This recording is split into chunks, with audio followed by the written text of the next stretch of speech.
नमस्कार, मैं हूं पूजा सिंह। स्वागत है आप सभी का आपके अपने राजपथ और बुलंद आवाज पर। दोस्तों, कल यानी कि 3 दिसंबर को 4 राज्यों में जो विधानसभा चुनाव हुए थे उनके बहुप्रतीक्षित नतीजे आ गए और नतीजे जो कुछ भी आए वो आपके सामने हैं। भारतीय जनता पार्टी ने 3 राज्यों में पूर्ण बहुमत हासिल किया है और एक राज्य कांग्रेस के हिस्से में आया है। अब आज जो मैं बात करने जा रही हूं इसी टॉपिक पर मैंने अब से करीब 3 महीने पहले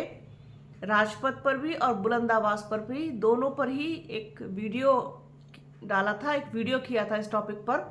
कि क्या यूट्यूबर्स ही फिर से बनवा देंगे मोदी की सरकार। अब आप सोच रहे होंगे कि इन चुनावी नतीजों का या इन सारी चीज़ों का यूट्यूबर्स से क्या लेना देना है, और यूट्यूबर्स तो हम भी हैं, फिर हम ऐसा क्यों कह रहे हैं। आप एक चीज़ देखिए कि आप जो है पता नहीं किस लालच में, पता नहीं किस सोच के तहत, कौन सा माइंड सेट करके आप जिस तरीके से अपने यूट्यूब चैनल पर दिन रात इन्होंने जो चलाया कि बीजेपी का सूपड़ा साफ हो गया और बीजेपी जो है वो खत्म हो गई और प्रधानमंत्री नरेंद्र मोदी अब झोला उठाकर जो है चलने को तैयार हैं और राहुल गांधी ने झोला बंधवा दिया है और जो है सबको जो है रेस से बाहर कर दिया है और ऐसा हो जाएगा वैसा हो जाएगा। इस तरीके की तमाम बातें इन्होंने पिछले 2 महीनों से लगातार जो है कर करके एक एजेंडा सेट कर दिया कि 5 राज्यों में, मतलब उसमें मिजोरम भी शामिल है, कि 5 राज्यों में बीजेपी की बड़ी करारी हार होने जा रही है और जो है रातों रात जो है सब कुछ बदल जाएगा और जो है सारी चीज़ें आप देखेंगे कि किस तरीके से कांग्रेस और राहुल गांधी ने जो है सबको रेस से बाहर करते हुए और सबका सुपड़ा साफ कर दिया, खास तौर पर बीजेपी का। इस तरीके का जो है एजेंडा इन्होंने परसों रात तक चलाया। एग्जिट पोल में भी इस तरीके से इन्होंने बार बार दिखाया। मैं यहाँ बैठ करके किसी भी यूट्यूब चैनल की मैं कोई बुराई करने के लिए नहीं बैठी हूँ। हम भी यूट्यूब चैनल के प्लेटफॉर्म पर हैं, हम भी ये जो है दिखाते हैं, बताते हैं। हाँ, अनुमान सब लगाते हैं, अपना अपना गणित सब लगाते हैं, अपने अपने अनुभव के आधार पर और अपने अपने नॉलेज के आधार पर कि भाई किसको कितनी सीटें मिलने की संभावना है। जैसे हम भी इस चीज़ को जो है मान रहे थे और इस चीज़ के लिए कहीं ना कहीं हम भी आश्वस्त थे कि छत्तीसगढ़ में जो है वो कांग्रेस जो है कमबैक करेगी और डाउटफुल जो मामला फंसा हुआ था वो राजस्थान में था कि यहाँ नेक टू नेक फाइट रहेगी। और वैसे भी राजस्थान का इतिहास रहा है कि वहाँ हर 5 साल बाद जो है सरकार बदल जाती है, जनता वहाँ पर किसी और को मौका देती है। हाँ, एमपी में भी मुझे डाउट था क्योंकि एमपी जिस तरीके का स्टेट है और वहाँ पर जिस तरीके से उन्होंने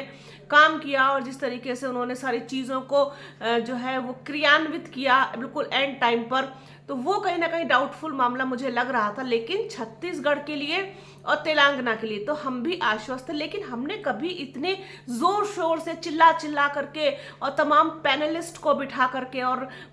तमाम एक कहना चाहिए कि पूरी ऐसी मन गढ़ंत कहानियां गढ़ गढ़ के आप ये सोचिए कि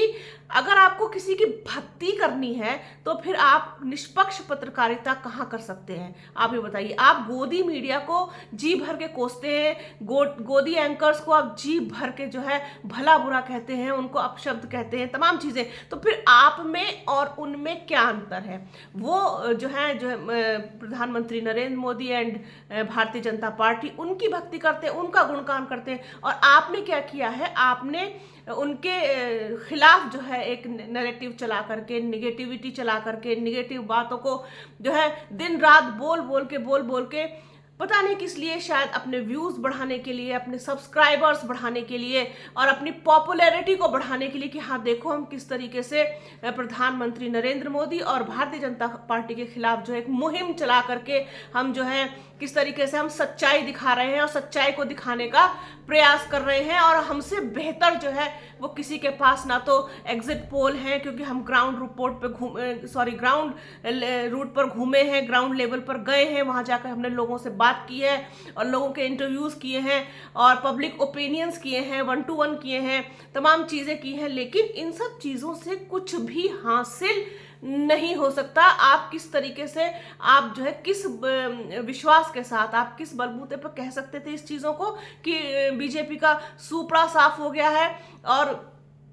उसका जो है कमबैक किसी भी राज्य में नहीं हो रहा है, और ये सारी बातें उल्टी साबित हो गई। और कल इन सब के चेहरे जो है वो देखने लायक थे। बड़े बड़े लोग हैं, बड़े बड़े, अपने आप को बहुत बड़े बड़े सीनियर जर्नलिस्ट कहते हैं, और मतलब तमाम जो है लोग उनके साथ जो है सीधे कांटेक्ट में रहते हैं, यहाँ तक कि जितनी भी पॉलिटिकल सेलिब्रिटीज हैं वो भी उनके साथ सीधे टच में रहती हैं, चाहे वो समाजवादी पार्टी हो, चाहे वो कांग्रेस हो, या फिर जो है दूसरी और पार्टियां हैं। इसमें मैं बीएसपी को शामिल नहीं करूंगी, क्योंकि बीएसपी इन सब चीजों से दूर रहती है। उसका कोई ऐसा एजेंडा यहाँ पर मतलब मैंने कभी नहीं देखा, ना महसूस किया, क्योंकि है ही नहीं, उसका ये एजेंडा ही नहीं है। तो इन लोगों ने जिस तरीके से लुटिया जो है 2022 में समाजवादी पार्टी की डुबो दी थी, वही लुटिया इन्होंने इस बार इन 5 राज्यों में पूरी तरीके से डुबो दी। और अगर ये इसी नीति पर चलेंगे और यही ये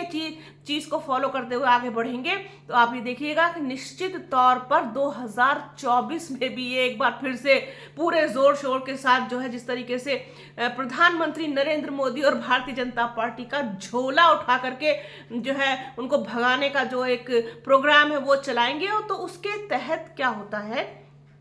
कि ये दोबारा से आ जाएंगे। अब होता क्या है ना कि आप एक चीज को, भाई कोई सपोज करिए किसी हमारे ही चैनल को देख रहा है, तो हमारे चैनल पर हम जो चलाएंगे, जो दिखाएंगे, जो हमारे व्यूवर्स हैं वो उसको कहीं ना कहीं काफी हद तक सच मानते हैं, सच मानकर चलते हैं कि हाँ ये जो कह रहे हैं वो सही कह रहे हैं। फिर इससे क्या होता है, यही जो मैसेज है ये फिर जिनके फेवर में आप चला रहे हो उन पार्टियों तक, उन नेताओं तक, सब तक जाता है। ठीक है, फिर वहां पर वो लोग सोचते हैं ये दिखा रहे हैं, कहीं ना कहीं बहुत सच दिखा रहे होंगे, तो फिर ढीले हो जाते हैं और अपने काम को कहीं ना कहीं, देखिए पूरी चीजों में ये एक अड़चन डालता है, ऐसा मैं मानती हूँ। मुझे लगता है कि जो चीज जहां मेहनत और ज्यादा करनी चाहिए, जहां पर हमेशा एक हल्की सी डाउटफुल स्थिति अगर बनी रहती है, तो वहां इंसान बहुत चौकन्ना रहता है। और राजनीति जो है वो चौकन्ना रहने का खेल है, ना कि हाथ पैर छोड़ देने का और आराम तलब हो जाने का। तो ये जो यूट्यूबर्स हैं जिसमें बड़े बड़े नाम शामिल हैं, जिस तरीके से पिछले 2 महीने से लगातार राज्य राज्य घूम करके और बीजेपी का सुपड़ा साफ करा रहे थे, उनको कहीं ना कहीं कल मुंह की खानी पड़ी, अच्छी खासी मुंह की खानी पड़ी। लाइव दिखा रहे थे, सारे नतीजे दिखा भले ही रहे थे, लेकिन चेहरों पर 12 बजे हुए थे। मेरा ये वीडियो अगर देखेंगे तो शायद उनको बहुत ज्यादा बुरा लगेगा और बहुत ज्यादा मिर्ची भी लगेगी, लेकिन लगने दीजिए, क्योंकि सच हम बोलते हैं, सच बोलना हमारा काम है। हमने अपने चैनल पर कभी भी किसी भी पार्टी को लेकर के इतना हाइप करके कोई एजेंडा नहीं चलाया, हमेशा एक डाउटफुल स्थिति रखी कि ऐसा हो सकता है, अगर ऐसा हुआ तो फिर ये हो सकता है। तो जो हो सकता वाली स्थिति होती है वो हमेशा बेनिफिट में रहती है, और वो एक जो इंसान की एक बहुत सारी जो एक्सपेक्टेशंस हैं उनको जो है तोड़ने का काम नहीं करती है। और ये लोग जो है ये एक ही एजेंडे पर पिछले कई साल से चलते चले आ रहे हैं। 2022 से मैं इनको लगातार देख रही हूँ कि जब भी कोई इलेक्शन आता है, ये पता नहीं इतना जो है बड़ा माहौल क्रिएट कर देते हैं बीजेपी के खिलाफ और दूसरी पार्टियों के फेवर में, जिससे नुकसान हमेशा हमेशा न जाने कैसे, न जाने क्यों। 2022 का उदाहरण आप देख लीजिए और इस साल का उदाहरण आप देख लीजिए और आगे आने वाले साल का भी उदाहरण आप देख लीजिएगा, क्योंकि ये बाज नहीं आएंगे, क्योंकि इन्हें व्यूज चाहिए। ये व्यूज के लिए ही सिर्फ इस तरीके की ये जो है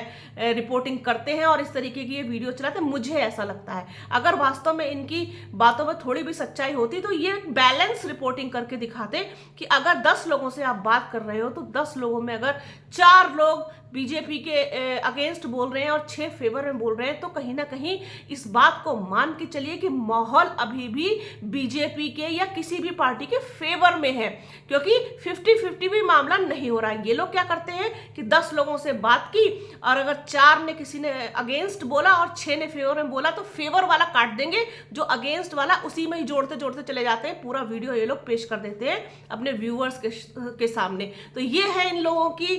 जो कहना चाहिए कि नीति, इनकी स्ट्रेटजी, जिस पर ये लोग काम कर रहे हैं, और ये बहुत घातक है। आप में और गोदी मीडिया में कोई अंतर नहीं है, कोई फर्क नहीं है इन यूट्यूबर्स में। मैंने हमेशा जो जो बातें कही हैं, आप लोग भले ही उस चीज़ को उतना सीरियसली लेके ना सुनते हो या ना सुने,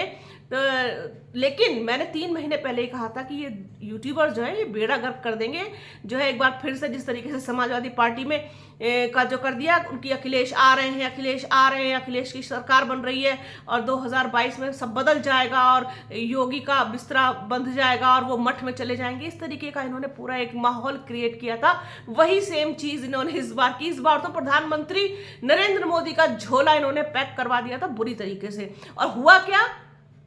क्योंकि देखिए, भारतीय जनता पार्टी और प्रधानमंत्री नरेंद्र मोदी के पास जो मशीनरी तंत्र है,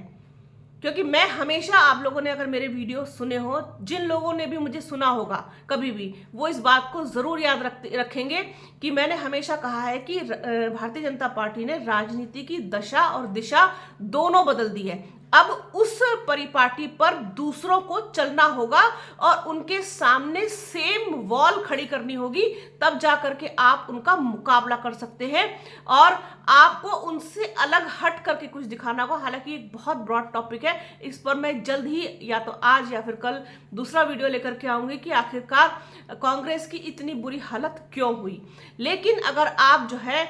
भारतीय जनता पार्टी को वास्तव में हराना चाहते हैं, वास्तव में उसको शिकस्त देना चाहते हैं, तो आपको अपनी रणनीति में बदलाव करना होगा, क्योंकि वो जिस मशीनरी तंत्र के साथ काम करते हैं और जिस तरीके से काम करते हैं उसके आसपास भी दूसरे लोग नहीं है फिलहाल। तो इस तरीके का बेकार का एजेंडा सेट करना कि ये तो चले गए और जा रहे हैं और ये सब कुछ नहीं। हाँ, ये तब हो सकता है जब विपक्ष इतना मजबूत हो और अपनी नीतियों में बदलाव करे, अपनी नीयत में बदलाव करे, तब जाकर के भारतीय जनता पार्टी के सामने टिक पाएगा। तो ये था कुल मिलाकर के जो एक आज के वीडियो का उद्देश्य था कि यूट्यूबर्स ने एक बार फिर से बल्ले बल्ले करा दी भारतीय जनता पार्टी की। इस तरीके का माहौल मुझे लगता है निगेटिव चला करके कहीं ना कहीं फायदा पहुंचा देते हैं भारतीय जनता पार्टी को। तो बने रहिए राजपथ और बुलंद आवाज के साथ। हमारे चैनल को लाइक कीजिए, शेयर कीजिए, सब्सक्राइब कीजिए, बेल आइकन जरूर दबाइएगा। वीडियो को अंत तक प्लीज पूरा जरूर देखिएगा और ज्यादा से ज्यादा शेयर कीजिएगा। अपना और अपनों का बहुत ख्याल रखिए। जल्द मिलूंगी आपसे एक नए वीडियो में एक नए मुद्दे के साथ। तब तक के लिए जय हिंद।